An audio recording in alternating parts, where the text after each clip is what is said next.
মহান রবের হুকুম, ফজরের নামাজ পড়তে গিয়ে জীবন দিতে হলো ২৭ জন মুসল্লিকে।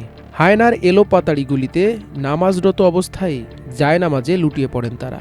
এ সময় আহত হয়েছেন আরও অনেকে। এমন ঘটনা পশ্চিম আফ্রিকার দেশ নাইজেরিয়ার।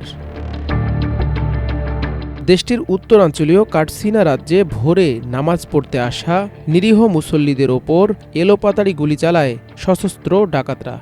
ঘটনাটিতে স্থানীয় মুসলিমদের মধ্যে আতঙ্ক ও শোকের ছায়া নেমে এসেছে। জানা গেছে, ঘটনাটি ঘটেছে মঙ্গলবার ভোরে স্থানীয় সময় প্রায় ৪টার দিকে। স্থানটি ছিল কাটসিনা রাজ্যের মালুম ফাঁসি এলাকার প্রত্যন্ত গ্রাম উঙ্গুয়ান মান্তাউ। মুসলিমরা মসজিদে ফজরের নামাজ আদায়ের জন্য জড়ো হয়েছিলেন। সেই সময় হঠাৎ বন্দুকধারীরা এসে গুলি চালাতে শুরু করে। তবে হামলার পেছনে কারা জড়িত এবং কেন এই হামলা চালানো হয়েছে তা এখনও স্পষ্ট নয়। দেশটির উত্তরাঞ্চলে জমি, পানি ও স্থানীয় দ্বন্দ্বকে কেন্দ্র করে নিয়মিতভাবেই এমন হামলার ঘটনা ঘটে।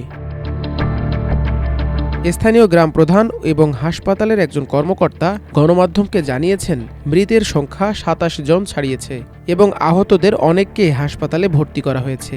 প্রত্যক্ষদর্শীরা জানান, নামাজ চলাকালীন মুহূর্তেই হামলাকারীরা দৌড়ে এসে এলোপাতাড়ি গুলি চালাতে থাকে। ফলে মসজিদটি মুহূর্তের মধ্যে রক্তে ভেসে যায়। হামলার দায় এখনও কোনো গোষ্ঠী স্বীকার করেনি। নাইজেরিয়ার উত্তর পশ্চিম ও উত্তর মধ্য অঞ্চল দীর্ঘদিন ধরেই সশস্ত্র ডাকাত, পশুপালক এবং কৃষকদের মধ্যে সংঘাতের কারণে অস্থির। জমি ও পানির সীমিত প্রবেশাধিকারের বিরোধ এই সংঘাতকে আরও তীব্র করে তুলেছে। গত জুন মাসেও উত্তর মধ্য নাইজেরিয়ায় এক ভয়াবহ হামলায় ১০০ জনেরও বেশি মানুষ নিহত হয়েছিল।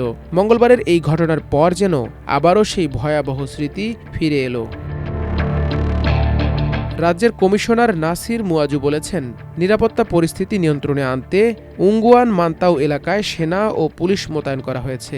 সরকার আশ্বাস দিয়েছে, হামলাকারীদের খুঁজে বের করে আইনের আওতায় আনা হবে এবং ভবিষ্যতে এমন হামলা প্রতিরোধে কঠোর ব্যবস্থা নেওয়া হবে। মাল্টিমিডিয়া ডেস্ক, আমার দেশ।